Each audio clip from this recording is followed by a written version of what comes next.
Do you know that 70% of successful people worldwide has been mapping their life in advance?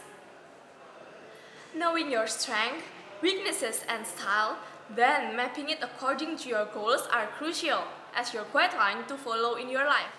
With a clear guidelines, it is so much easier to make the decision-making process in your life. So, let's start the video. A video about my life mapping. So, to explain my life mapping, I will use the Delta Matrix model taught by Professor Dr. Gracia.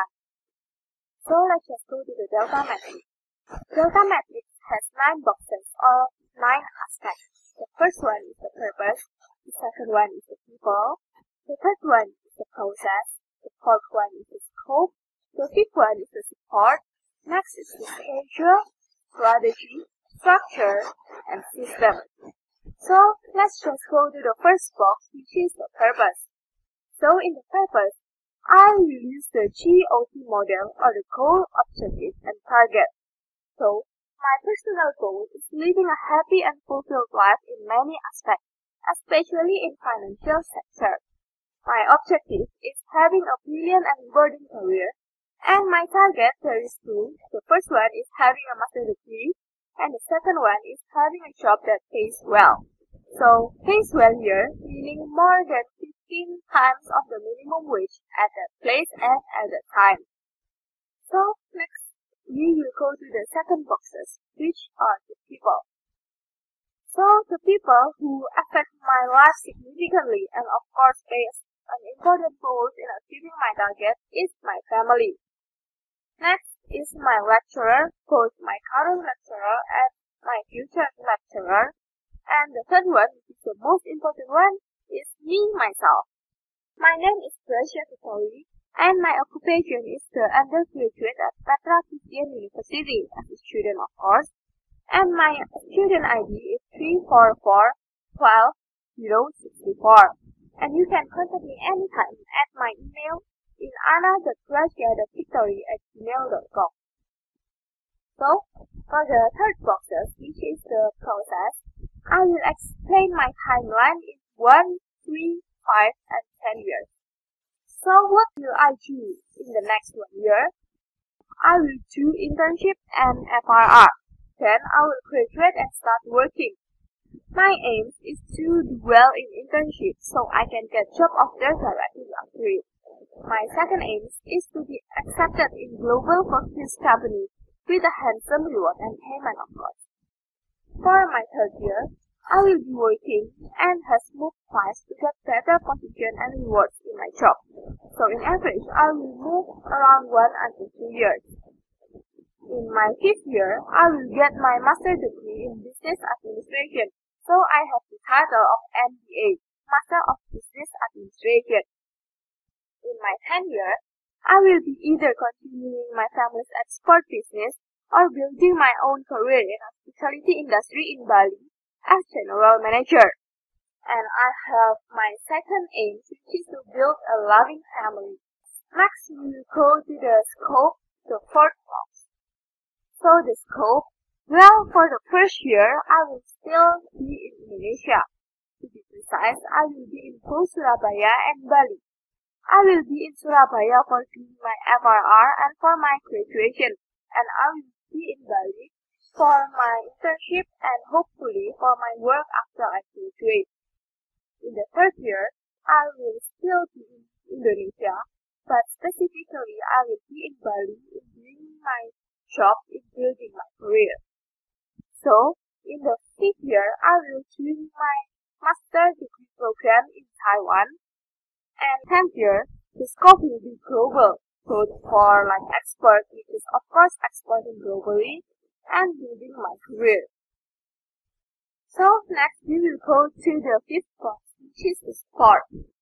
In the support, I will answer the question of what resources do I need to have to achieve my goals. So the first resources is of course money. I will need much money to do my master degree program, as it has to know that education is not cheap. Next is of course my degree, both my my undergraduate degree, my bachelor degree, and my master degree.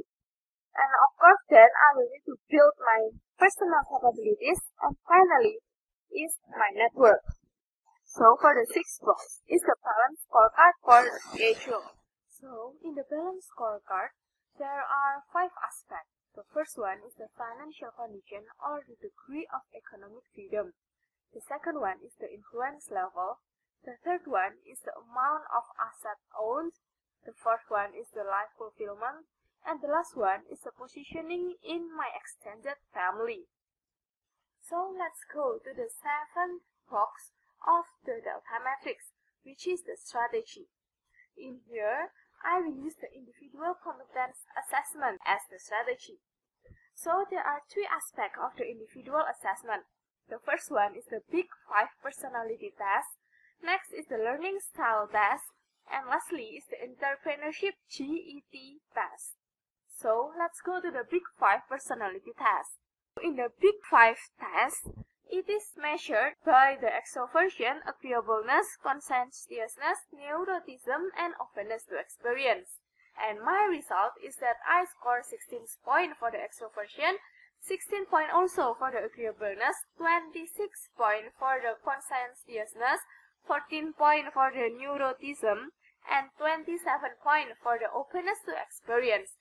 So my top 2 result is the openness to experience and conscientiousness. So what is the characteristic of a high conscientiousness? The first one is that the person is honest and hardworking. The second one is that the person is always following the rule and they prefer cleanliness.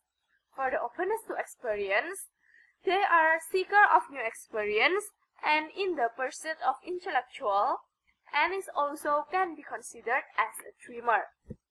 So next for the learning style. My learning style is theories and pragmatics, as can be shown by my 14 score of theories and 18 score for pragmatics. And I have a low score on reflector and activist with 3 points on activist and 12 points for the reflector.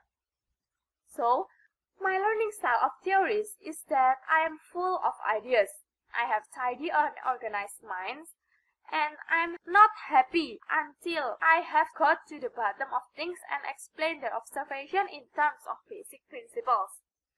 And I also want to know the logic of actions and observations, and I hate subjectivity, ambiguity, and those who take action which is not underpinned by theoretical framework. For pragmatists, the characteristic is that I want to try ideas out to see if they work, and they are much less interested in actually developing the ideas, but they let other people who are more capable to do it. And the view of pragmatist people is that if something works, that's fine, but if it doesn't, there is no point in wasting much time wondering why. The thing to do is to find something more promising and trying that. Pragmatist people are prone to a fast problem solving. I think these 2 characteristics are great together. A great characteristic to have pragmatists and theorists. With my theorist tendencies, I have so many ideas that have solid background and reasoning. And with my pragmatist style, I can execute it to see whether it works or not and actually spend more time in the one that works. So let's go to the last test, which is the GET test result. As you can see here, GET test result measuring 5 aspects. The first one is the need for achievement. Next is the need for autonomy or independence. The third one is the creative tendencies. The fourth one is the moderate or calculated risk-taking. And the last one is the drive and determination. As you can see, for my GET test result, I scored 67% or 8 points in the need for achievement. For the need for autonomy or independence, I scored 25% or 3 points. For the creative tendencies, I scored 33% or 4 points. And for the moderate or calculated risk-taking, I scored 42% or 5 points. And lastly, for the drive and determination, I score 58% or 7 points.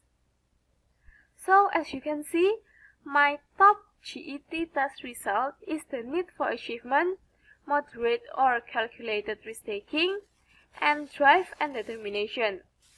So, on the other hand, the lowest one are the need for autonomy or independence and creative tendencies. So as you can see, I have 27 total scores, and the average score for entrepreneurship is 30 to 48. So it can be said that I am falling short of being an entrepreneur as my total score is lower.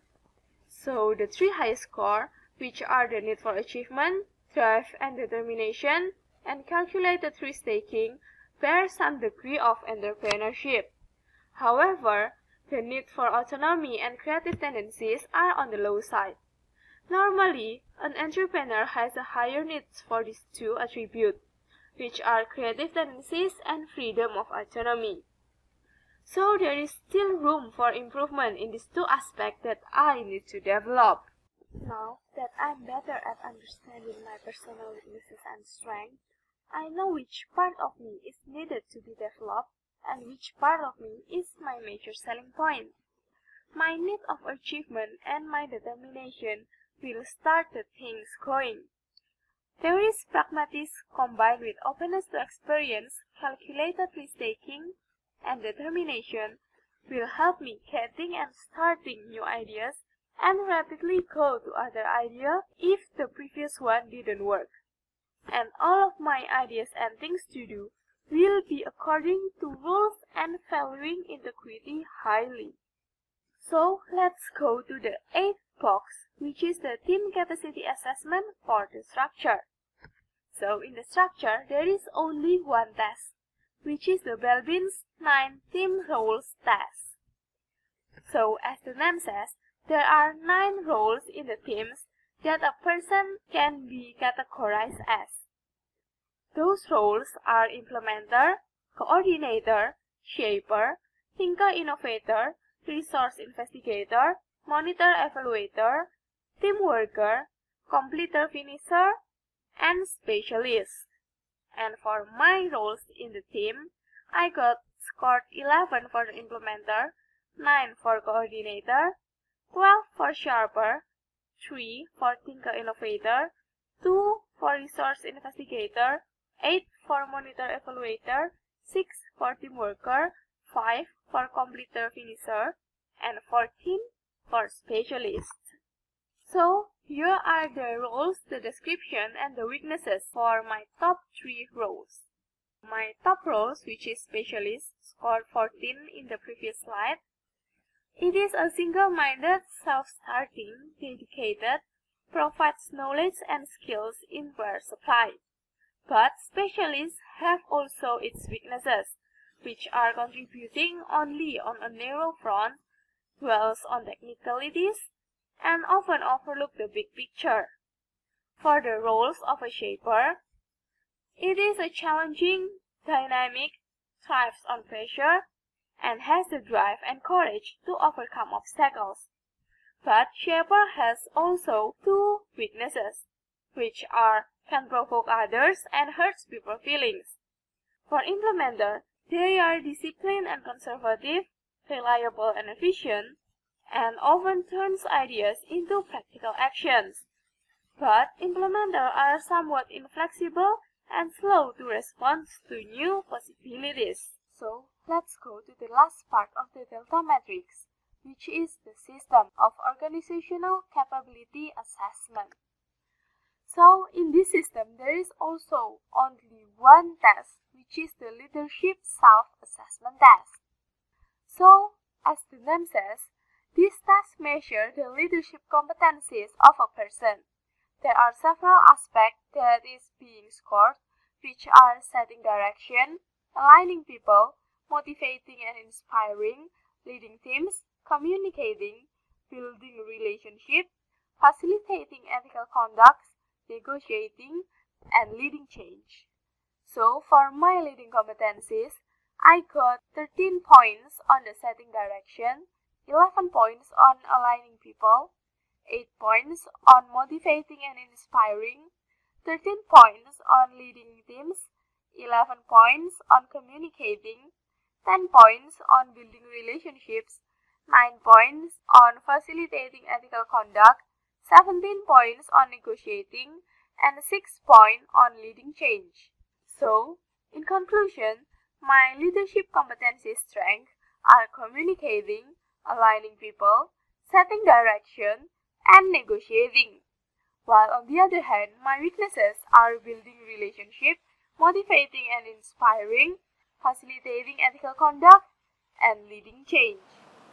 So that's all of my life mapping. Why don't you try one? And thank you for watching this video. Bye bye!